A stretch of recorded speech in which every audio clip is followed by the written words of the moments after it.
menyerah. Menyerah itu satu kata yang hanya boleh kita serahkan kepada Allah Subhanahu wa ta'ala. Menyerahlah kepada Allah. Ya, menyerahlah kepada Allah. Orang yang sudah menyerah kepada Allah, maka dia tidak akan pernah menyerah menghadapi makhluknya Allah Subhanahu wa ta'ala. Dan inilah sikap setiap mukmin. Jadi mukmin itu karena sudah menyerah kepada Allah, dia tidak akan pernah menyerah menghadapi kehidupan. Contoh begini, istrinya belum berjilbab, belum berhijab, suaminya nasehatin, karena bagian dari kewajiban suami kan, karena membuka hijab haram hukumnya, yang enggak berhijab hukumnya haram buat yang sudah baligh, wajib berhijab. Nah ini dalam tanggung jawabnya suami, kalau istrinya orang lain enggak boleh kita ikut-ikut ya. Tapi kalau istri sendiri kan wajib nih, bapak ngasih tahu, Bu, kamu harus berhijab. Nah kebetulan yang dinasehatin macannya lebih banyak. Suaminya itu macan kenyang, istrinya macan luwe, macan lapar, siap nyaplok siapapun. Langsung berbalas, Bu, hijabnya dipakai. Istrinya jawab, Bapak aja sholat belum bener gaya nasihatin saya. Udah urus dirimu sendiri, gak usah ngurusin saya. Masya Allah. Nyali kecil, akhirnya menyingkir dan tidak berani lagi negur istrinya. Nah ini namanya menyerah. Seharusnya nggak boleh menyerah menasehati, itu nggak boleh. Ya, nggak boleh menyerah menghadapi makhluk, itu nggak boleh. Karena kita sudah menyerah di hadapan Allah Subhanahu wa ta'ala. Orang yang sudah menyerah di hadapan Allah Ta'ala, maka dia akan menjadi orang yang kuatnya luar biasa. Makanya sebelum kita pergi, itu diajari untuk menyerah. Bismillahi tawakkaltu 'alallah. Kalau diterjemahkan dengan nama Allah, dah saya menyerah kepada ketentuannya Allah. Yang terjadi ya biar terjadi, saya nyerah. Pasrah aja gitu ya, nyerah pada ketentuan Allah Subhanahu wa ta'ala. Nah orang yang menyerah pada ketentuan Allah itu Masya Allah, semuanya dipersiapkan dengan bagus. Dipersiapkan dengan bagus. Di kepalanya, di hatinya yang ada adalah perasaan optimis. Ya, optimis. Karena nyerah sama Allah berarti kan tidak ngeyel. Ya, tidak ngeyel sama Gusti Allah. Berarti dia bersandar kepada Allah Subhanahu wa ta'ala. Dah saya nyerah sama kamu ya Allah, mau diapa-apain terserah engkau ya Allah, saya nurut sama engkau ya Allah. Mulai di situ sama Allah dikasih tahu, sholat 5 waktu dikasih tahu sama Allah, puasa Ramadan dikasih tahu sama Allah, jangan pernah putus asa. Putus asa itu bisikan setan. Kamu harus selalu punya asa. Karena asamu bergantung pada aku. Kalau asamu, harapanmu bergantung pada aku, maka engkau tidak pernah putus asa. Kamu menjadi putus asa karena engkau menyerahkan asamu kepada selain aku. Menyerahkan asamu kepada perusahaan. Menyerahkan harapanmu kepada kantor. Menyerahkan harapanmu kepada bos. Menyerahkan harapanmu pada teman. Menyerahkan harapanmu pada tabungan. Menyerahkan harapanmu pada proposal, ya, pada proposal. Kalau kamu seperti itu, maka siap-siap kamu susah. Tapi kalau kamu serahkan harapanmu kepada aku, kamu nyerah sama aku, serahkan harapanmu kepada aku yang maha kaya, aku yang maha kuasa, aku yang maha kuat, aku yang maha bisa, aku yang maha, maka jangan pernah engkau menyerah karena aku selalu ada bersamamu. Keren. Pernahkah Anda merasa putus asa?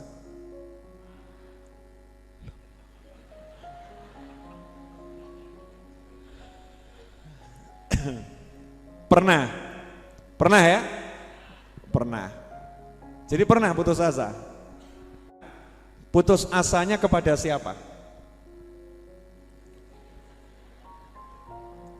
Nah ini mulai muncul macam-macam nih. Mulai muncul macam-macam. Contoh ya, contoh nih. Ini contoh sederhana. Pengen melamar pekerjaan di sebuah kantor. Sudah mengajukan lamaran berkali-kali ke kantor itu dan kantor yang lain. Ditolak terus. Iya. Kemudian ngomong begini kepada temannya. Doa mana yang belum aku baca? Doa mana yang belum aku baca? Semua doa sudah aku baca. Kiai, Habib, Ustadz, guru mana yang belum aku datangin? Semuanya sudah aku datangin. Semua udah aku lakukan. Ternyata ditolak. Saya ditolak, nggak bisa dapat pekerjaan. Dah, saya nggak mau kerja lagi. Saya mau nanya, ini putus asanya kepada siapa nih? Yang menonjol tadi kalimat apa nih? Doa mana? Habib mana? Kiai mana? Ustadz mana? Amalan apa yang belum aku kerjakan? Berarti ini putus asa kepada siapa? Ngeri atau enggak ngeri? Ditolak kerjaan tuh enggak apa-apa, tapi kalau hatinya begini nih ngeri nih, ini penyakit yang luar biasa. Satu lagi, contoh ya, mau hutang kepada temannya, terus temannya janji, besok ya mas, kamu datang ke rumah, saya siapkan uangnya. Besoknya datang, temennya bilang sama pembantunya, bilang saya lagi tidur. Ya, lagi tidur. Ya udah, saya sore kembali. Ditemui sama temennya. Tadi siang sudah saya siapkan, tapi saya ketiduran. Akhirnya uangnya dipakai sama istri saya. Coba kamu besok datang lagi. Oh ya, besok datang lagi. Tok, assalamualaikum. Waalaikumsalam. Bapak ada? Pembantunya udah dipesenin. Bilang, saya tadi sudah nunggu dia kelamaan, ini lagi pergi. 1 jam lagi balik. Oh bapak tadi nunggu kelamaan terus ada urusan mendadak mas, 1 jam lagi balik. Yaudah saya tunggu di sini. Ya tunggu. Datang orangnya. Ya Allah mas, saya udah tunggu tadi nih, duitnya udah siap ya. Tapi kok ya tiba-tiba mertua saya itu kok butuh. Jadi saya serahkan mertua saya. Besok kamu kesini lagi. Saya mau nanya. Balik atau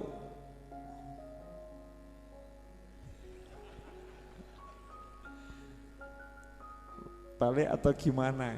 Ini kan apa namanya, kasus yang terjadi di masyarakat kita ini bentuknya beda-beda. Yang membuat seseorang itu jadi lemes, males gitu ya, terus nggak bergairah lagi, nggak semangat, ya karena dia salah berharap. Dia salah berharap. Berharapnya bukan kepada Allah. Berharapnya kepada makhluk. Mintanya bukan kepada Allah, mintanya kepada makhluk. Iya. Menggantungkan harapannya bukan kepada Allah, menggantungkan harapannya kepada makhluk. Sementara Allah sudah bilang dengan jelas, siapa yang baca surat ini 3 kali sama dengan khatam Al-Quran. 1 kali sama dengan sepertiga baca Al-Quran. Sehingga seorang sahabat habis sholat yang dibaca bukan surat yang lain, yang dibaca Al-Ikhlas terus setelah Fatihah, Al-Ikhlas terus. Maka ditanya oleh Nabi Muhammad SAW, kenapa engkau baca surat Al-Ikhlas terus? Maka dijawab, aku cinta surat Al-Ikhlas, karena itu ada sifat-sifat Ar-Rahman. Maka Rasulullah menyatakan SAW, cintamu pada surat itu membuat engkau masuk surga.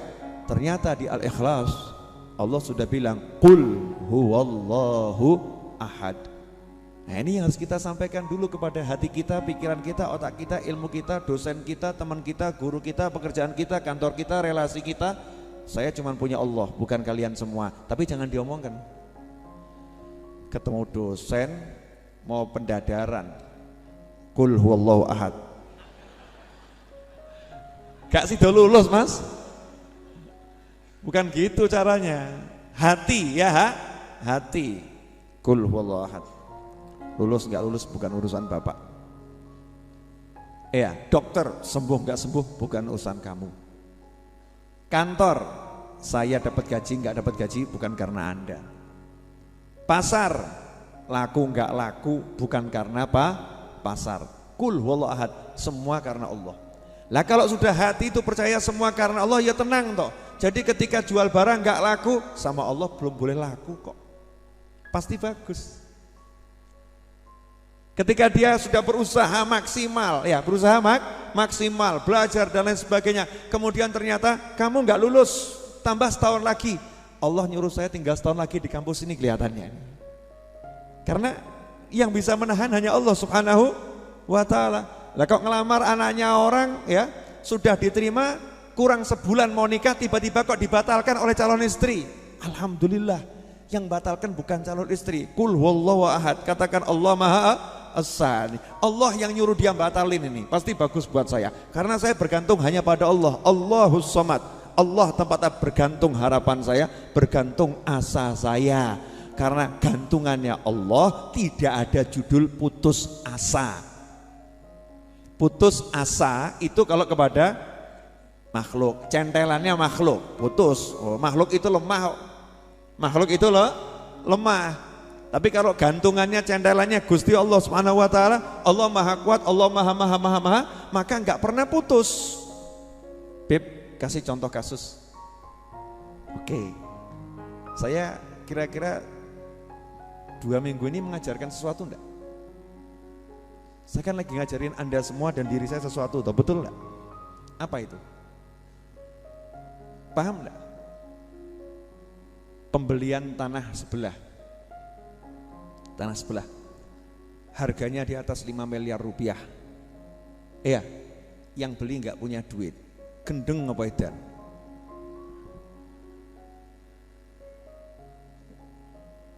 Gila atau waras nih? Wah, ngomong edan loh, gak apa-apa.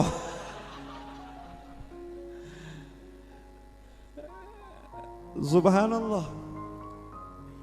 Ya kan? Saya bilang, saya nyatakan beli gitu ya, beli. Terus suruh bayar uang muka 1M 250 juta. Hari Senin yang lalu. Ini Jumat kan? Senin yang lalu. Kebayar enggak? Kebayar. Saya mau gantungkan asa saya masih apa? Sama jualan buku. Jenengan ya minta diskon terus. Sebagian minta gratis gitu kan ya. Mau harapannya sama buku, repot. Sama yang kaya-kaya itu, yang kaya-kaya yang punya duit, kadang kalau mau diutangi udah ngendo. Pasar lagi sepi gitu kan ya, dongeng, ngendo, kebutuhan banyak, kan seperti itu ya. Mau apa? Mau sama proposal, saya tidak boleh minta proposal pada siapapun. Itu aturan dari guru saya, tidak boleh buat proposal. Minta sumbangan, keliling nggak boleh minta sumbangan, bolehnya cuma ngasih informasi. Ya udah, saya buat informasi, ya kan? Jika ingin ikut andil, gitu toh. Nggak terus tak teleponi cici-cici, tolong ya, transfer loh, tolong. Wis buat transfer tolong. Nggak ada toh? Nggak ada. Atau saya telepon teman saya mau beli tanah loh ya. Kalau punya duit, ayo kamu kirim loh ya. Yang kirim yang banyak. Oh surga loh, masya Allah. 10 kali lipat. Nggak ada. Ada enggak di informasi yang saya sebar itu tulisan, jika Anda menyumbang Majelis Ar-Raudhah maka Anda mendapatkan pahala 10 kali lipat. Ada enggak? Enggak ada. Siapa ingin ikut andil silahkan transfer ke nomor rekening ini. Betul kan ya? Insya Allah berkah untuk semuanya. Selesai gitu kan? Enggak A, enggak B. Yang begini ini kira-kira kelihatannya penuh semangat untuk ngambil duitnya orang apa sakarepmu? Yang mana ini? Ada unsur maksa atau terserah kamu? Salah, bukan terserah kamu, terserah Allah. Jadi saya nggak pernah ngomong terserah Anda, terserah Allah. Nah, karena saya itu terserah Allah, ya kan? Yang ngasih Allah, yang milihkan siapa yang mau ngasih juga Allah, yang nahan siapa jangan ngasih juga Allah Ta'ala. Maka proyek ini saya ajukan proposal langit. Asanya ke langit. Gimana cara asa ke langit ini terwujud? Ya gampang. Allah tuh enggak minta apa-apa kok. Ya kan? Allah cuma ngajarin kalau kamu pengen ya mintalah. Udah, saya doa minta sudah. Betul kan? Saya minta doa dari orang banyak juga sudah. Minta doa dari orang tua juga sudah. Kamu usaha, bisanya apa? Tembokku dewe tak jebol sih. Duk temboknya sendiri kita bongkar. Betul kan? Terus apa lagi? Beli tanaman ditaruh. Kenapa? Nanti kalau jadi kebeli tanamannya akan ditanam di sana. Ya, sementara kita beli dulu tanamannya. Beli tanaman kan murah. Bisanya itu, betul. Ini menggantungkan harapan kepada Allah Subhanahu wa ta'ala. Jadi orang yang harapannya kepada Allah, dia akan melakukan apa yang dia bisa karena dia yakin Allah melihat kerjanya. Allah melihat usahanya.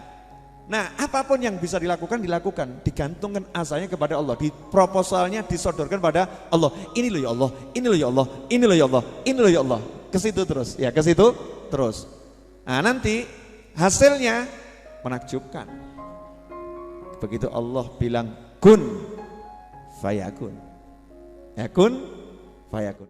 Sekarang kita akan belajar langsung dari Nabi Ismail alaihi salam. Nabi Ismail alaihi salam. Coba diingat-ingat kisah Nabi Ismail, Siti Hajar, Nabi Ibrahim alaihi wassalatu wassalam. Nabi Ibrahim itu membawa istri dan anaknya ke padang rumput, tepi laut, tepi danau, tepi sungai, pegunungan yang serba hijau atau dataran rendah, tak ada air, tak ada tetumbuhan, panasnya luar biasa. Yang mana? Yang terakhir ya. Dataran rendah, tidak ada air, tidak ada tetumbuhan, batu, pasir, panasnya luar biasa. Dari satu negara yang hijau ke negara yang ke suatu tempat yang gersang, ya, gersangnya luar biasa. Sampai di situ perintahnya Allah Subhanahu wa taala, tinggalkan anak dan istrimu di situ. Dah.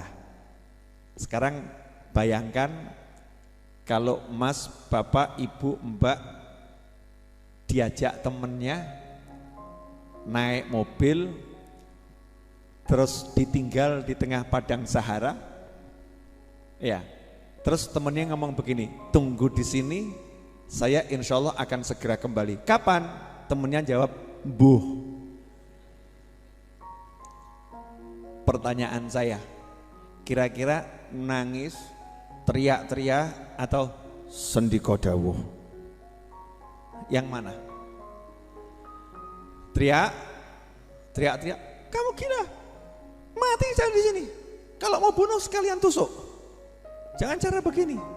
Saya nggak mau mati pelan-pelan. Emangnya mau mati cepat? Juga nggak mau. Mati cepat nggak mau, pelan-pelan nggak mau. Maunya hidup, kan begitu ya? Nggak bisa. Saya harus teriak-teriak, berontak dan lain sebagainya. Tapi lihat nih Nabi Ibrahim alaihissalam. Nabi Ibrahim tuh ujiannya nggak ada yang ringan. Tidak ada ujian Nabi Ibrahim alaihissalam yang ringan, tidak ada. Karena nanti dari seluruh dunia akan muncul Nabi yang bukan ringan, yaitu Nabi Muhammad Sallallahu Alaihi Wasallam. Maka kakeknya tuh ujiannya luar biasa. Dibakar api Namrud. Tahu api Namrud? Alun-alun itu digali jadi tungku, diisi kayu bakar, pengumpulan kayu bakarnya selama 1 bulan oleh seluruh rakyatnya Namrud. Sudah terkumpul kemudian api dinyalakan. Panasnya bisa membakar burung yang terbang 1 mil, 1,5 kilo di atas api itu, terpanggang hidup-hidup mati. Sehingga ketika Nabi Ibrahim mau dilempar, mau disuruh masuk ke sana, bingung caranya bagaimana, dapat ide dibuat ketapel raksasa, dilemparkan dengan ketapel dari jauh. Itu satu itu. Yang kedua, berat juga, disuruh naruh anak dan istrinya di tempat yang gak mungkin manusia atau makhluk apapun bisa hidup. Maka kalau kita baca sejarah, tidak ada burung yang melintas di tempat di mana Nabi Ibrahim meletakkan anak dan istrinya. Gak ada burung. Kenapa gak ada burung? Tidak ada air. Kalau gak ada air maka tidak ada kehidupan. Ditaruh di situ. Bayangkan Anda seorang bapak yang penuh kasih, penuh cinta, suami yang sangat menyayangi pasangannya, ayah yang sangat menyayangi anaknya, dan anak yang ditunggu bertahun-tahun. Tiba-tiba disuruh letakkan anakmu dan istri kesayanganmu, istri yang kau cintai di tempat yang seperti itu. Masya Allah, nyerah sama Allah Ta'ala. Ya nyerah sama Allah Ta'ala, pasrah sama Allah Ta'ala, tapi pantang menyerah. Nabi Ibrahim tidak pernah ngomong, istriku, anakku, ini saat-saat yang menentukan untuk kita. Saya sebagai suami mohon maaf, I love you. Wah, lebay. Tidak ada. Setelah hari ini kita tidak akan berpisah lagi, tidak akan bertemu lagi. Ini perpisahan kita. Kalian pasti mati. Ini padang pasir. Tapi inilah kehendak Allah. Terima kehendak Allah yang ikhlas ya. Nangis, mati awakmu. Karena tidak ada. Cari satu ayat, satu hadis yang punya enggak ono, tidak ada. Karena menyerah kepada Allah tidak akan pernah menyerah dalam menjalani keputusan Allah Subhanahu wa taala. Allah kan enggak bilang taruh anak dan istrimu di situ mereka akan mati, enggak ada. Perintahnya Allah cuma taruh anak dan istrimu di situ, selesai. Istrinya nanya 3 kali enggak dijawab toh, diem saja. Kenapa gitu. Nanyanya juga indah, kenapa? Yang ketiga kali istrinya paham, oh ini kalau ditanya enggak jawab-jawab, berarti ini perintah Allah Ta'ala. Masya Allah, istri Nabi Ibrahim tuh langsung ngomong, suamiku ini yang perintah Allah. Perintah Allah. Ngangguk tok Nabi Ibrahim, mengangguk tanpa noleh. Lanjutkan perjalananmu, tinggalkan kami di sini, jangan pikirkan kami, jangan khawatir, jangan galau, jangan risau. Kami pasti diurus sama Allah Ta'ala. Dah kamu jalan, keren. Ditinggal di padang Sahara tanpa ada yang menemani kecuali bayi, bayi yang belum bisa apa-apa. Tidak ada makhluk yang namanya burung sekalipun gak ada, karena gak ada air, gak ada kehidupan, gak ada manusia di situ. Mungkin jin juga gak berani ke sana. Sepinya pol ya, sepinya luar biasa. Santai loh nih istri Nabi Ibrahim ini keren loh, ini diabadikan dalam sejarah ya. Saya belum pernah ketemu perempuan yang ditinggal sama suaminya di tengah padang Sahara, bawa bayi anak kesayangan, sementara suaminya pulang ke negaranya, akan tinggal bersama istri yang lain. Kemudian jawabannya cuma santai, silakan pergi, kalau ini perintah Allah, engkau jangan khawatir suamiku, engkau jangan risau suamiku, Allah pasti akan menjaga aku, istrimu dan anak kita, pasti dijaga oleh Allah Ta'ala. Tenangkan hatimu, bahasa Jawanya tenang no pikirmu. Keren. Istri Nabi Ibrahim teguhnya luar biasa. Kenapa? Pantang menyerah menghadapi bentuk kehidupan seperti apapun. Karena semua bentuk kehidupan adalah makhluk ciptaannya Allah Subhanahu wa Ta'ala. Aku hidup bukan berurusan dengan makhluk, hidup berurusan dengan Khalik yang menciptakan. Kalau yang merintahkan yang menciptakan, ngapain aku bingung? Gantungkan asanya pada Allah. Ya Allah, engkau nih yang nyuruh suami mindahin ke sini. Kan engkau yang suruh, beres pasti. Engkau yang manggil kok. Engkau yang meletakkan aku di sini, masa enggak diurus? Enggak mungkin. Engkau maha baik, engkau maha hebat, engkau maha kuat, engkau maha bisa. Pasti saya akan terurus karena engkau yang urus aku. Keren. Istri Nabi Ibrahim alaihissalam ditinggalkan, hatinya begitu.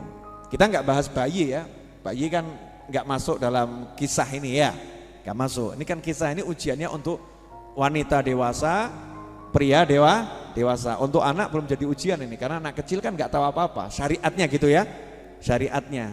Kita nggak sunatullahnya, nggak bicara hakikat. Sunatullahnya anak kecil nggak tahu apa-apa. Suaminya, apakah suaminya kemudian ngomong begini, Dek, udah ya Dek, diterima dengan ikhlas, sabar. Dah kalau mati juga surga. Ya, toh kamu kan nurut sama suami, nurut sama Allah Ta'ala. Mati surga deh, berbahagialah kamu. Wong lanang ini edan, gak punya empati, gak punya simpati, gak punya perasaan. Gila, syariat gak mengajarkan begitu, ya kan? Tapi karena tidak boleh menjelaskan kepada istrinya, itu bagian dari ujian. Nabi Ibrahim diam saja dan tidak mengucapkan kata-kata apa-apa selain menganggukkan kepala. Tapi coba lihat, begitu sampai di atas gunung, jauh dari istri dan anaknya, noleh sana my love, anakku, istriku. Di situ Nabi Ibrahim menggantungkan asanya pada Allah Ta'ala, maka muncul doa yang tidak masuk akal. Wah, angkat tangan, Rabbana, duhai Tuhan kami, sungguh aku telah letakkan ya anakku, keturunanku pada lembah yang tidak ada kehidupan di situ. Ya Allah, kirimkan manusia dari segala penjuru. Ya Allah, kirimkan buah-buahan dari segala penjuru agar mereka bisa mendirikan sholat. Dongo. Nah, itu kalau doa Nabi Ibrahim kemudian kita plotkan ya, kehidupan di situ ada perempuan, ada anak bayi, padang pasir nggak ada air, terus Nabi Ibrahim modalnya cuma dongo, Gusti, anak saya, istri saya di situ, itu nggak ada air, nggak ada buah-buahan, nggak ada manusia, tolong kirimin manusia ya, kirimin buah-buahan, ya, manusia dari segala penjuru ya Allah, dari segala penjuru kirimkan sini ya Allah, kirimkan ya Allah. Padahal di situ nggak ada plakat loh ya, mall baru nggak ada. Kalau mall baru semua ada datang, betul kan ya? Atau pembagian penjualan telur harga murah yang lagi heboh gitu kan? Ngantri semua pada datang gitu. Ini tidak ada, ini tempat gersang, nggak ada kehidupan. Siapa yang mau datang? Nabi Ibrahim gimana nih cara mikirnya ini? Cara mikirnya bagaimana? Nggak ada yang menarik di tempat itu, nggak ada yang menarik. Batu, pasir, nggak ada air. Ngapain doanya minta orang ke situ? Ngapain doanya minta dikirimkan buah-buahan ke situ? Sing gelem ngirim ki ya sapa? Yang mau ngirim siapa?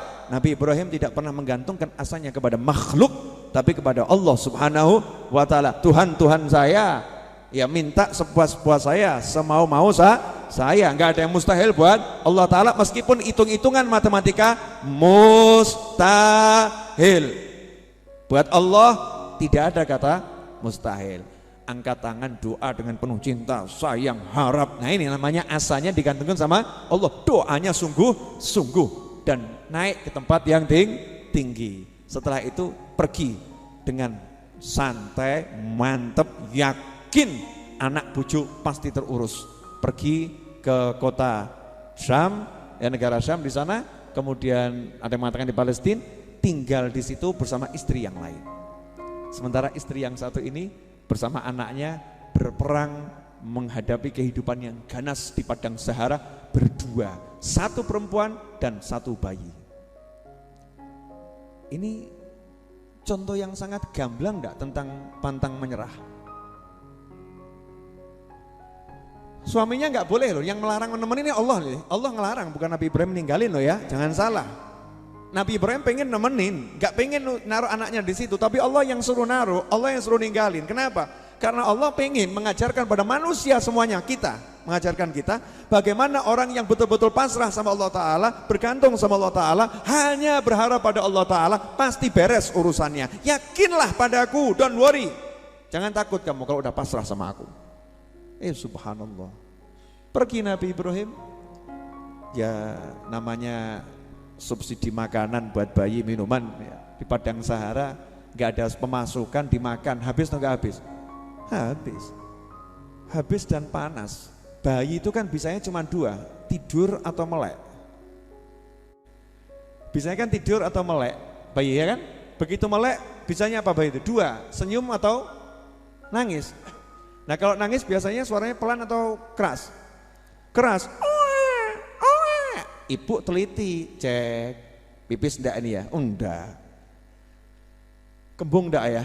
Oh iya ini kelihatannya kembung nih, lapar nih dia, haus nih, enggak ada ASI udah enggak keluar, ya air enggak ada.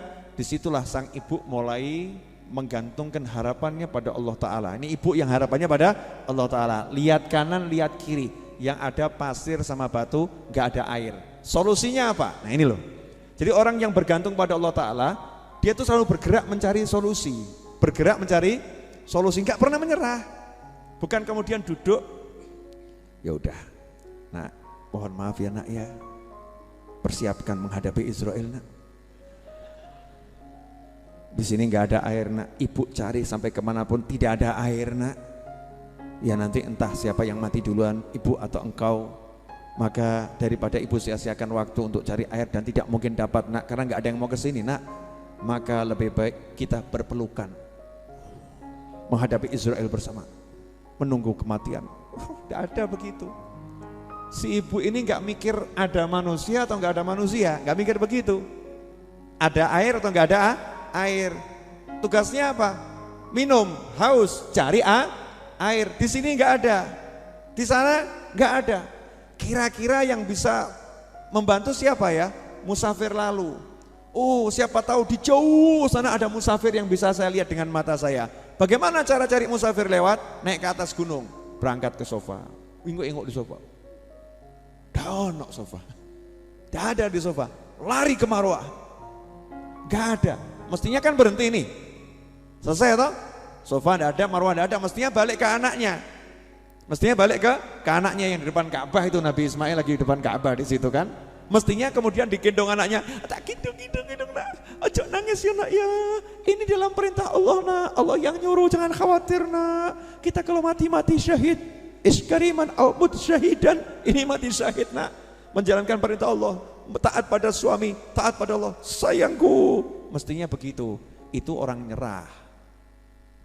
Itu orang nyerah. Kenapa? Oh baru sekali kok sudah putus asa. Apa yang dilakukan oleh Siti Hajar?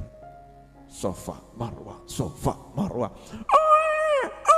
Sofa Marwah. Semakin kenceng usahanya, semakin banter tangisannya, semakin kenceng larinya. Sofa Marwah, Sofa Marwah, Sofa Marwah, Sofa Marwah. Ya nggak ada apa-apa.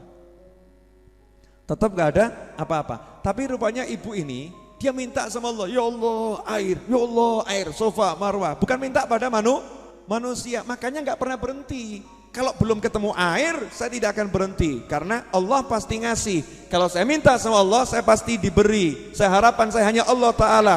Kalau saya belum dapat, berarti saya harus cari terus. Beda ya dengan yang bergantung sama kerjaan toh? Beda. Terus dia yakin sudah minta pasti dikasih, malah dia cari terus. Hasilnya apa? Munculnya di kaki bayinya. Nah, menariknya cara Allah itu kalau ngasih itu ya, nyarinya itu di Sofa dan Marwah, munculnya di kaki bayi. Seperti jenengan tuh loh mas, yang gentol cari jodoh, Jakarta, Surabaya, Bandung, Kalimantan, Jogja, ya, mana lagi? Malaysia, Singapura, mana? Ayo sebutkan, ngarangau, karepmu. Ya ke Cina, ke Hong Kong, cari jodoh. Ujung-ujungnya penggoh. Tonggonya dewe, tapi dapat ya kan? Karena dia nyari, ya Allah mana ya Allah, ya Allah mana ya Allah. Ujung-ujungnya dimunculkan tetangganya. Nah terus ngomong sama ibunya, lah kok biar rakyat itu anto mbok ya? Kok nggak kelihatan ya?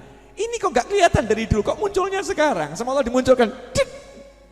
Tapi dia gerak cari harapannya pada Allah Subhanahu wa Ta'ala, gak mandek, gak nyerah.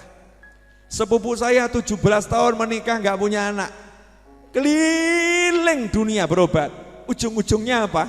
Karanganyar, Dokter Runi, anaknya 3. Setelah itu punya anak 3 bahkan 4 totalnya, meninggal 1.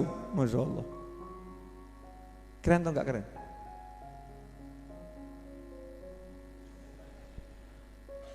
Loh ini kadang kita nggak merenungkan nih kisahnya Nabi Ismail, nggak direnungkan. Udah problem nomor 1 tentang sumber kehidupan, air selesai. Ada air di situ. Terus hidupnya sudah enak. Berdua di padang Sahara itu enak. Ujung gaya awakmu enak, nggak ketemu manusia enak gitu. Bu, sama anak bayinya gampang nangis. Di padang Sahara gak ada temen. Terus bangun rumahnya gimana nih? Perempuan loh nih. Bangun tempat tinggalnya bagaimana nih? Nata nanti jaga dari binatang buas bagaimana nih? Perempuan yang satu ini, Masya Allah nih. Ya kan? Luar biasa. Sama Allah Ta'ala, karena ini gantungkan harapannya sama Allah. Pantang menyerah, jalankan tugasnya Allah, kamu tinggal di situ. Anakmu harus besar di situ. Dari situ nanti akan lahir Rasul tercinta Muhammad SAW. Kamu harus berjuang untuk cucu yang satu ini. Kamu harus berjuang untuk Rasulullah. Kamu harus hidup untuk Rasulullah. Pantang menyerah. Subhanallah. Datanglah burung. Terbang di situ. Burung dulu. Burung kumpul. Musafir jarak berapa kilo itu ya? Lewat jauh. Di sana kok ada burung. Ada air. Mampir, kalau lewat situ tuh lebih dekat sebetulnya, tapi nggak ada air. Ini sekarang ada air, mampir sana, ternyata yang nunggu ibu-ibu sama bayi. Ibu-ibu sama bayi diajak barter. Boleh minta airnya bu? Boleh. Nih kambing, keren. Boleh minta airnya bu? Boleh. Nih buah-buahan. Akhirnya musafir dari manapun lewat situ mampir, kasih buah-buahan, kasih kambing, kasih buah-buahan, kasih kambing. Ada yang cocok sama tempatnya. Ya, akhirnya tinggal di situ, menetap di situ. Nabi Ismail tambah besar, anaknya cantik gitu. Kepala sukunya anaknya cantik, nikah dengan Nabi Ismail alaihi salam. Masya Allah. Maka jadilah itu perkampungan sampai ke kota. Terbukti apa? Doanya Nabi Ibrahim alaihi salam. Yang gak masuk akal berubah menjadi sebuah kenyataan. Pertanyaan saya, ding ding ding ding ding ding. Selama ini Anda menggantungkan harapan kepada tabungan, menggantungkan harapan pada kemampuan bekerja, atau menggantungkan harapan kepada Allah Ta'ala?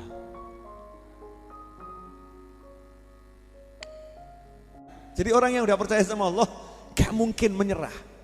Kalau udah punya punya pengen, dia akan kejar itu semaksimal mungkin. Tapi dia harapannya sama Allah. Jadi kalau gagal tuh gak pernah gagal, dia dalam kepalanya gak pernah gagal. Kalimat yang muncul apa? Belum berhasil. Beda ya? Beda atau sama? Gagal sama belum berhasil tuh? Bedanya di mana? Gini Mas, ngelamar pekerjaan di kantor, ditolak, gagal atau belum berhasil?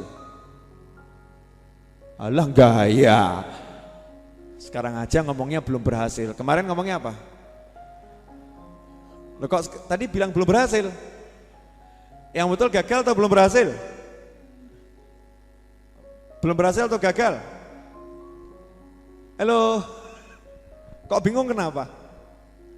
Jadi selama ini kepala kita ini seringkali melakukan hal-hal yang membuat hidup kita nggak enak karena kita salah menggantungkan harapan. Contoh sakit, berobat, nggak sembuh-sembuh. Saya mau nanya, sedih, galau, atau tenang? Sedih sama galau, ya. Hatinya tenang enggak? Enggak. Terus semangat lagi berobat enggak? Enggak semangat berobat. Kenapa? Wis kesel aku oleh buat awakku, ora waras-waras. Wis tak terima wae. Ya udah saya terima keadaan saya. Itu bukan menerima keadaan, itu namanya putus asa. Sementara Islam gak mengajarkan kita untuk putus asa. Kamu berobat itu perintah dari Rasul Muhammad SAW, perintah dari Allah. Ya suruh berobat. Tapi ingat, yang ngasih sembuh itu bukan dokter. Yang ngasih sembuh itu bukan obat. Dokter, obat, sarana. Yang ngasih sembuh adalah Allah Subhanahu wa Ta'ala. Justru enaknya di sini, karena yang ngasih itu Allah, urusannya gampang. Bisa sembuh lewat manapun. Bisa sembuh lewat apapun. Jangan kemudian, wah saya kalau ke dokter itu nggak akan sembuh. Kalau ke dokter itu sembuh. Lah ini musyrik ini. Berarti yang nyembuhkan dokter itu bukan dokter itu, gitu kan ya? Berarti bukan Allah Subhanahu wa Ta'ala. Tapi kalau orang yang tauhidnya kuat, yang bisa menyembuhkan saya Allah Ta'ala. Ya, dia cari dokter yang benar, tapi dia yakin semua tidak bisa menyembuhkan. Yang bisa menyembuhkan adalah Allah Subhanahu wa Ta'ala. Maka dia melangkahkan kaki jalan ke dokter, hatinya terus minta, ya Allah sembuhkan saya, ya Allah sembuhkan saya. Yang sini kok belum sembuh, berapa kali enggak sembuh, pindah ke dokter yang lain, ya Allah sembuhkan saya, ya Allah sembuhkan saya. Langkahnya itu selalu penuh optimis, saya belum berhasil, bukan gagal. Jelas? Nah sekarang tolong dijawab jujur. Yang selama 5 tahun ini, sorry gak enak ya, gak apa-apa ya. Yang selama 5 tahun ini pengen punya anak tapi belum dapat, gak usah angkat tangan. Ada. Kemarin ada yang ngadep saya kok, ada kan?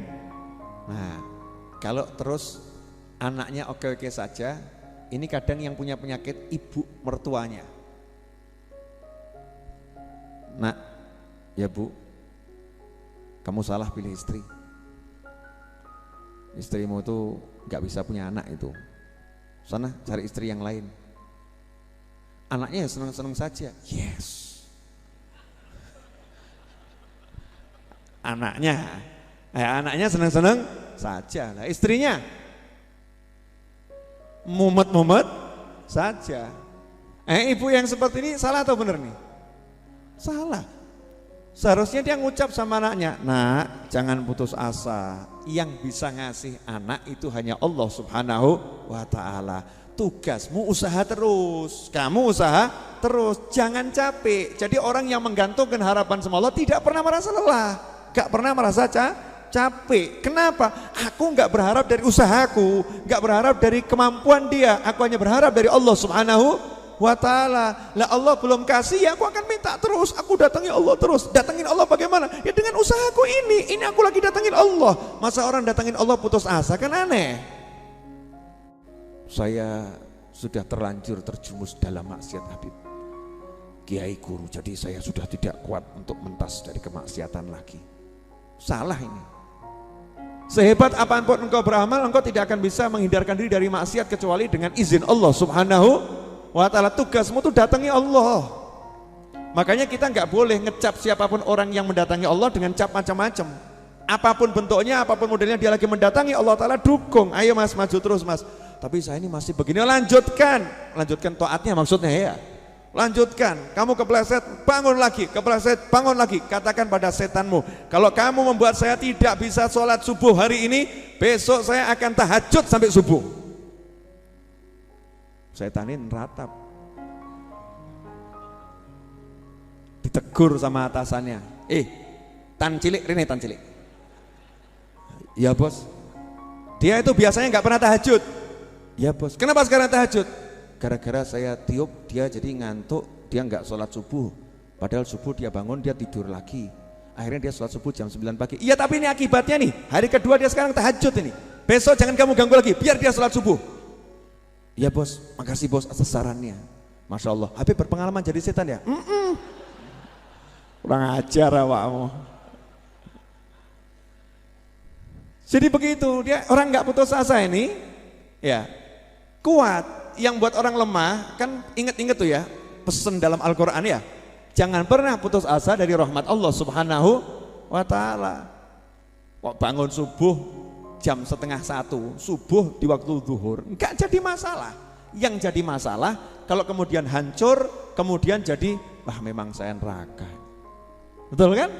Oh ngelek. Saya nyesel. Kalau nyesel, kamu langsung buat janji semangat. Saya besok akan bangun subuh sebelum adzan subuh. Wah langsung beli beker 10. Handphone semua yang bunyinya enggak cetong, enggak jelas, enggak enak. 10 dipasang kemana-mana.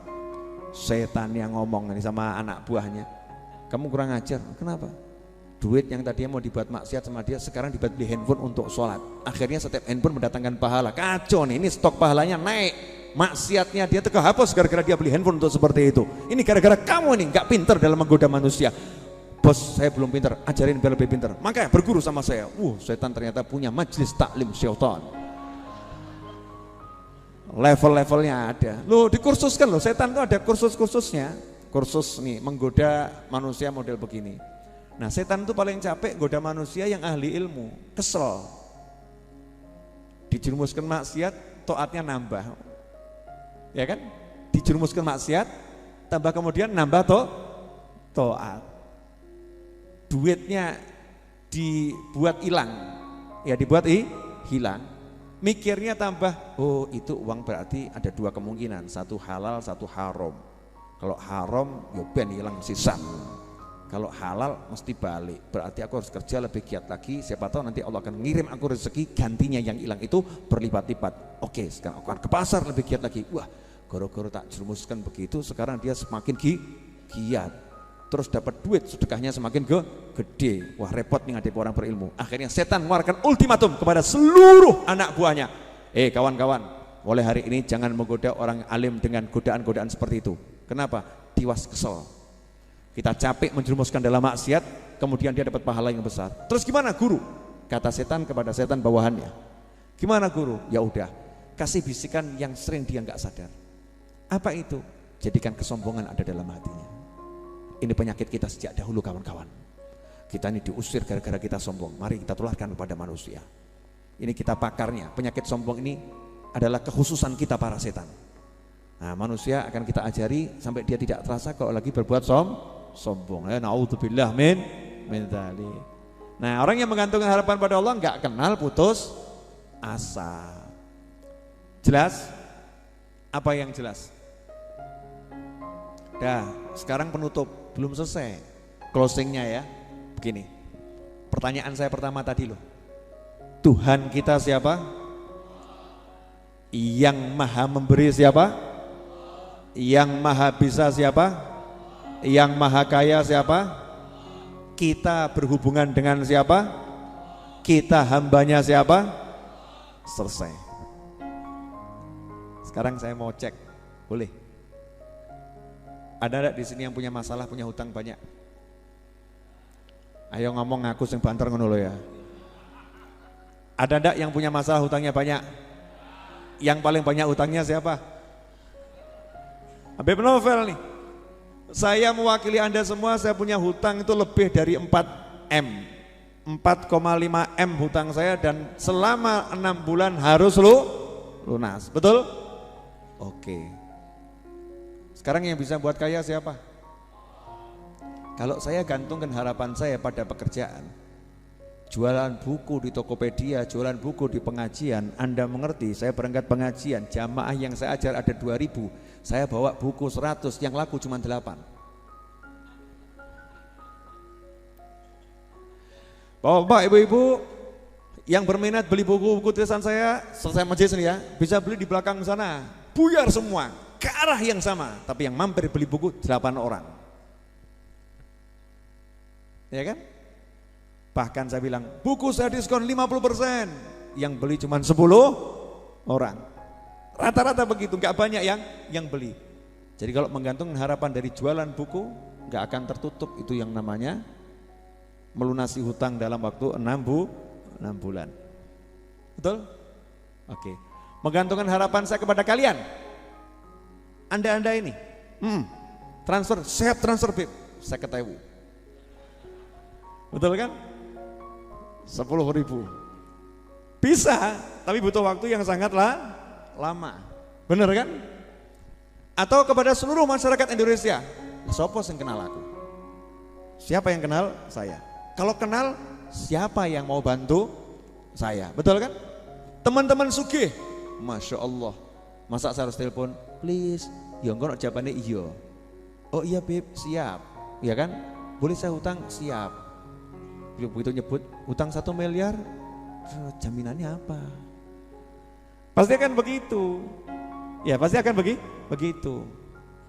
Maka ini praktek. Ini praktek. Hutang segitu judulnya satu, pantang menyerah. Kenapa? Yang sugih Gusti Allah, yang kaya Allah, yang punya Allah, yang bisa Allah, yang ngasih Allah, yang gerakkan hati manusia Allah. Jadi saya laporan sama Allah, ya Allah hutang saya segini, saya mintanya 10 M ya Allah, buat beli yang lain sekalian. Nanggung segitu, sekalian belakangnya. Betul kan ya? Lah kalau minta masa nanggung-nanggung? Ya, sekalian juga depannya, berarti ya 20 M sekalian ya. Amin Allahumma 20 M. Loh minta aja tinggal ngucap, mikir ngapain tuh ya? Hanya berharap pada Allah, mesti setan bisik sing logis, sing masuk akal. Saya nggak mau masuk akal, masuk iman aja. Nabi Ibrahim nggak pakai akal kok, pakai iman. Nyatanya udah tahu padang Sahara, tandus, nggak ada manusia, nggak ada kehidupan, mintanya buah-buahan, manusia datang ke sana. Iklannya teganti, ya kan? Saya masih alhamdulillah, ada Instagram, ada Facebook, ada YouTube, ada WhatsApp, ada Telegram, ada macam-macam, bisa pasang iklan, betul kan ya? Nabi Ibrahim iklannya kemana? Hanya ke Allah Ta'ala langsung, betul? Dah pasrah sama Allah, menyerah sama Allah. Ya Allah, saya tidak bisa, hanya Engkau yang bisa. Muncullah semangat,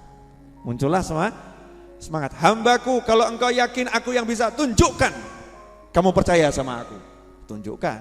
Caranya bagaimana? Tulis tuh, siapa ingin ikut andil, share. Saya percaya hanya Allah nanti akan menggerakkan hati hamba-hambanya. Betul kan? Siapa digerakkan? Nah kalau cuman jamaah Ar-Raudhah misalnya 2.000 orang gitu ya, 2.000 orang. Ya saya yakin Anda semua orang-orang yang baik. Tapi kan saya tidak mungkin maksa Anda untuk A, B. Saya bukan seperti itu. Betul kan ya?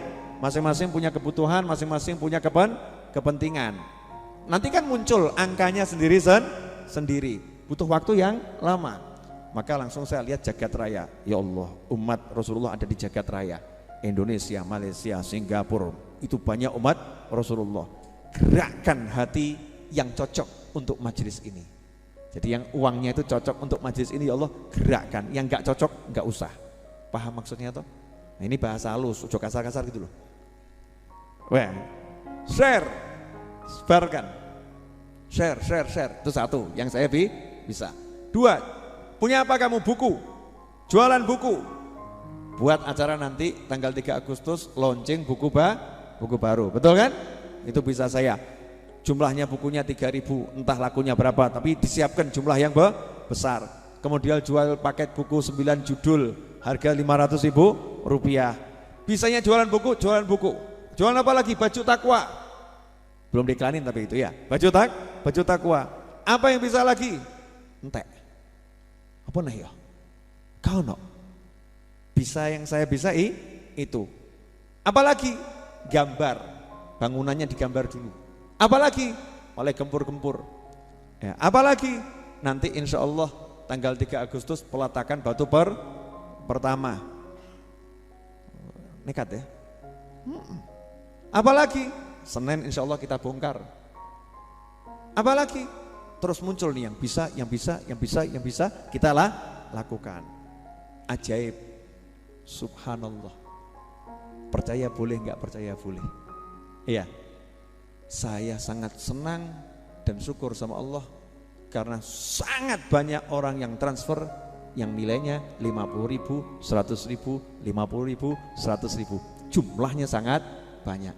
Kenapa saya sangat senang? Karena biasanya orang yang transfernya 50.000, bulan depan transfer lagi. Ya, bulan berikutnya transfer lagi. Insya Allah dengan transfer 50.000, 100.000, kalau jumlahnya setiap bulan bisa 500 juta kan ya lumayan tuh ya. Betul kan? Lumayan. Tapi yang buat saya kaget, jangan cerita orang-orang ya. Rahasia ya. Mudah-mudahan ini bisa terus begini sampai membeli tanah berikutnya. Amin. Dan membangunnya ya. Ini rahasia, jangan di-share. Selama 4 hari ini dalam satu hari dari 100.000, 50.000 masuk ke Masjid Ar-Raudhah tidak kurang dari 80 juta rupiah.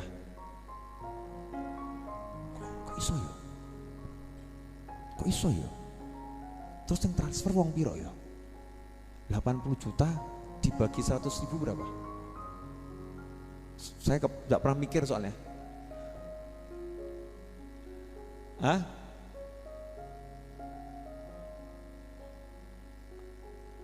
800 orang tiap hari.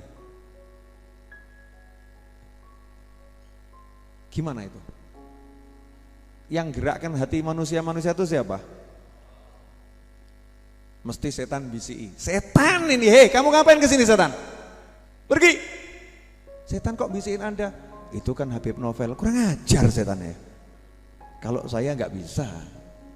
Itu kan Habib Novel jamaahnya banyak. Itu Habib Novel kan temennya banyak. Itu setan itu kawan-kawan. Bukan itu. Bukan karena jamaah, bukan karena temen. Itu juga bagian dari kita nggak gantung sama Allah Subhanahu wa ta'ala. Kalau gantung kan sama Allah ta'ala keren. Nah ini bisa Anda pakai, misalnya Anda punya bisnis. Saya tuh senang kalau kajian ini manfaat ya, manfaat. Anda punya bisnis, nggak punya teman banyak, jualan sapu misalnya. Wah, dijual koncone ya ora laku, yang bisa beli berapa orang? Salah itu, karena mikirnya punya teman berapa orang. Berpikirlah kamu punya Allah, gantungkan harapan pada Allah. Tugasmu bawa sapumu keluar keliling, taruh sapumu di potret di Tokopedia, terus kemudian di apalagi itu? Bukalapak ya, pokoknya toko-toko yang online tuh ya, pasang semua. Kemudian di WhatsApp itu ada kontak sekian banyak, share lah gambar yang berminat beli paku sapu ya. Hubungi nomor WhatsApp ini, sapu ajaib, udah judulnya sakarepmu, namanya ajaib gitu kan. Nanti yakin minta sama Allah Ta'ala, ya Allah hambanya berharap padamu. Nanti Allah akan menggerakkan sesuatu yang luar biasa. Pertanyaan saya, kalau udah hidup prinsipnya begitu, kenal putus asa enggak? Hah? Jadi mulai hari ini jangan pernah ada yang datang ke Majelis Ar-Raudhah menghadap Habib Novel kemudian berkata, "Bib, saya ini sudah 4 kali menikah, cerai, nikah, cerai, nikah, cerai. Saya udah putus asa membangun rumah tangga, Habib." Jangan begitu ya mbak-mbak ya. Mas-mas juga jangan begitu lagi. Itu orang-orang yang putus asa karena nggak pernah mengharapkan asanya, menggantungkan asanya pada Allah Subhanahu wa ta'ala. Atau, "Habib, saya udah capek kerja sama tinggal di musola." Itu namanya bukan kamu orang baik, tapi kamu orang malesnya luar biasa. Karena nggak mau bertanggung jawab terhadap kehidupan, lelah dengan kehidupan. Itu namanya putus asa. Tapi kalau duitmu 2 miliar kemudian kamu sujud di musola, duitmu kamu dum-dumkan boleh. Itu bukan orang malas, itu namanya orang sudah kerja lelah. Memang dia betul-betul pengen ibadah. Nah, ikhwani rahimakumullah, jangan pernah menyerah karena Tuhanmu Maha Pemurah. Oke? Deal?